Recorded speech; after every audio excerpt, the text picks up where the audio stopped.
Well, it was a great victory, a win that we had worked hard for, something we were planning to do. Felt really good about, all three phases of the game in terms of how we went out there and we played. I gave Saint Augustine a lot of credit. They came out fired up, and it was a little battle there going back and forth for the early part of the game. Were everything perfect? Absolutely not. But I think offensively, once we got clicking, it was efficient. It was good to see that defensively that we made some improvements in terms of our fitting our gaps, staying in the right gaps, communicating, eye discipline, all those things improved as it compared to the previous week. Special teams-wise, we did some things well, and we improved in that area as well. So we grew as a football team. It's kind of what you expect from game one to game two. I was pleased to see that, but this week will be the big test. In an ideal world, which we know this isn't obviously, would you like to play maybe one or two more games before you get into a conference game? It is what it is. I really don't look any different. I mean, I think South Carolina State is facing the same situation, so no one really knows. You have to take them as they come, and I think we're going to be, as ready as we'll need to be for this game. And our whole thing is, my thing is that, we improve each and every game, knowing that our last game is going to be our best game, and that's how I measure, our progress. And if we're winning along the way, then that is very important that we improve each and every game. Coach, can you speak on the potential of this game being canceled and how you and your staff are preparing the program for anything that could happen this weekend with the Storm? Well, it's a great question. Now, one thing you learn when you get to a certain point in life is that there are just some things you don't control. And I'm through with worrying about the things I can no longer control.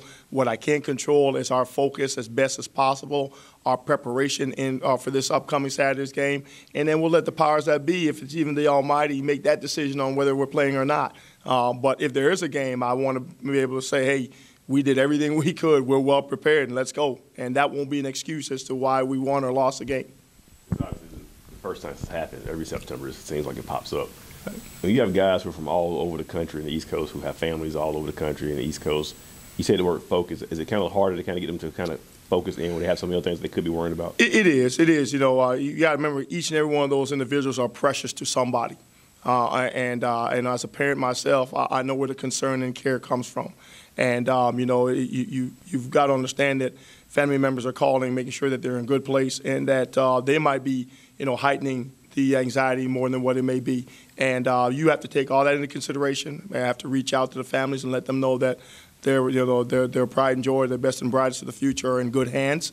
We're doing that as we currently speak, and that we have a plan, and that while they're here in our care, their safety and welfare is going to be the best.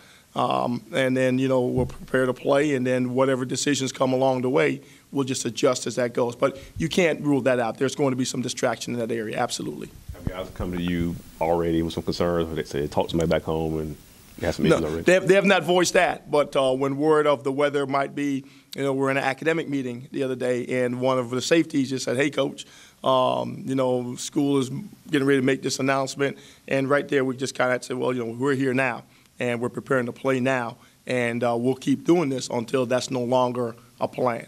And I think we kind of got them refocused, and might have to do something similar again today. Through two games, what is South Carolina State showing on film that kind of jumps out? Well, that's a great question, because now, you see, you've got to watch the film really closely to see. I mean, some people might say those are lopsided scores, but they play two very good, I think, good FBS programs that stand to make a lot of noise in their respective conferences. And they really didn't play them very bad and very poorly, not maybe what the score might suggest. And so I think South Carolina State is built like they always have been. They're big, they're physical, they're aggressive. They demonstrate that certainly in their running game on the offense side of the ball. They demonstrate that on their defense side and their attacking mentality. And so that's always a tough physical game, certainly for us. And we better be ready to play that kind of game, or else we could end up on the losing side not feeling very good about ourselves. Is it a challenge when your opponents, their first two games, they played up? Is it a challenge you really don't get a real true identity of who they are? That is true. I won't sugarcoat that. That is true. The only things you can take from those contests is you're looking to see the intensity and the competitive nature of the team, because that's not going to disappear.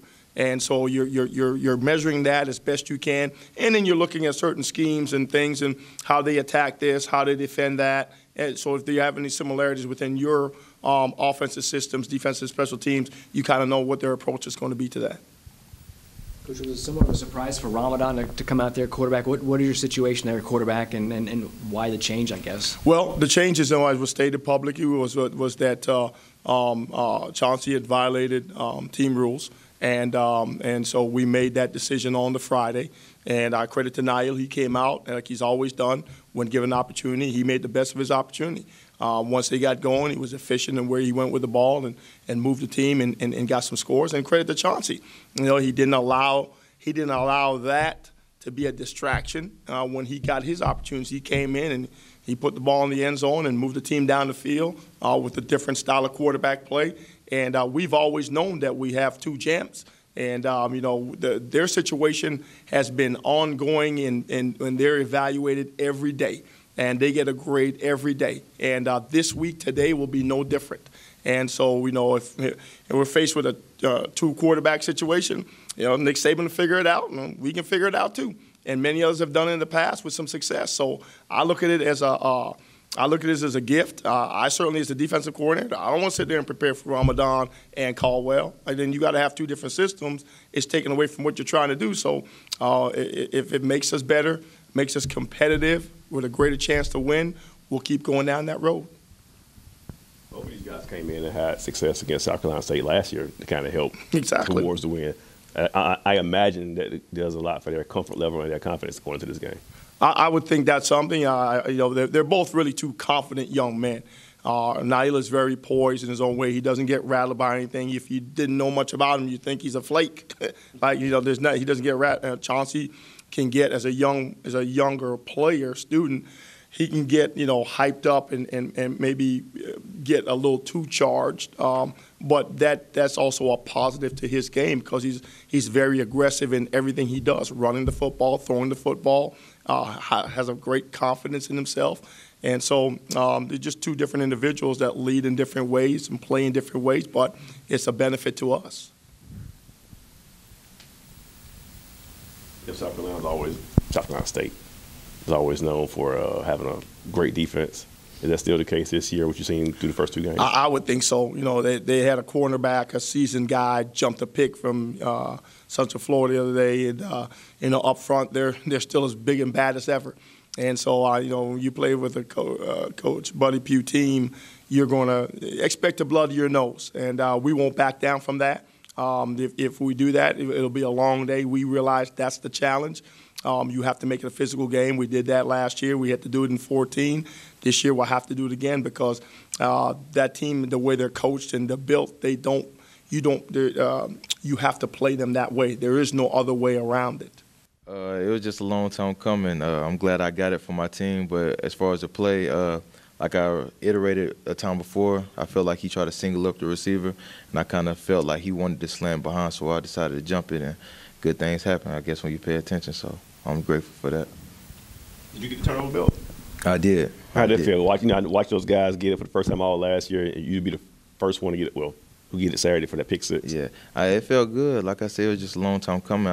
I finally got my shot, so I just felt good representing that belt and our team. So you finally got your shot. It's funny, this defense, when you look across the two deeps, a lot of new names, a lot of fresh faces, some guys who waited in the wings.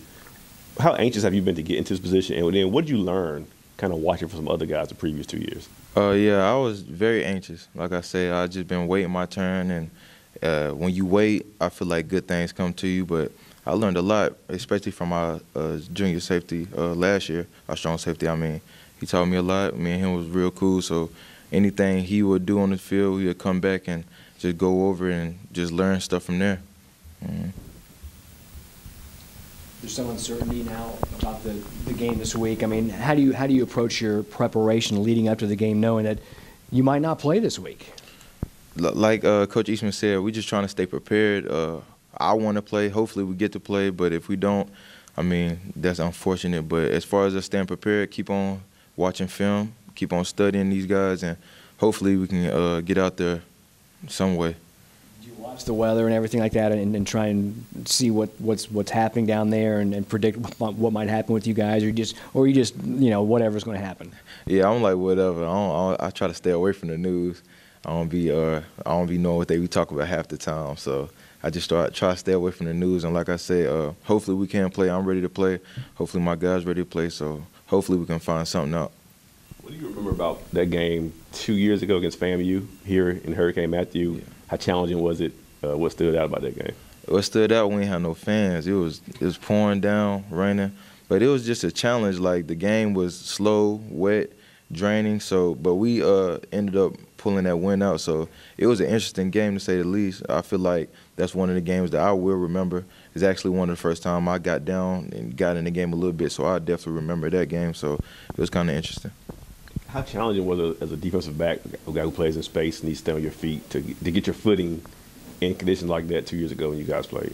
It's challenging all across the board, because now the field feels kind of crazy. The ball's slippery. So as far as getting your feet under you, it's just like, it's kind of hard, but you're going to have to learn how to do it once the game keeps on progressing and goes on. So, I mean, you'll find a way.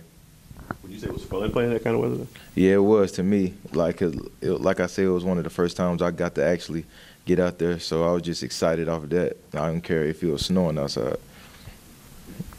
It's usually more fun for the linebackers and the defensive linemen, because they're getting in there and they're slopping around. But you guys got to be worrying about that cut and making a slip, and it could go for 60 the other way. I mean, that's something you have to think about, isn't it? Yeah, when you tend to play in weather like that, the offense kind of can come one-dimensional, so it's going to be a lot of run game. So if you got a pretty stout D like we had that year, it was just fine. So hopefully, if that happens this year, we hold up the same way.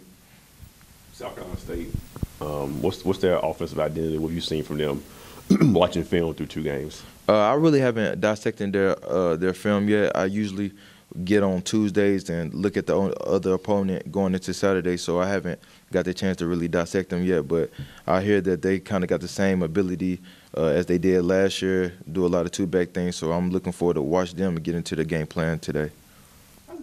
This has been an exclusive presentation of the NCCU Sports Network.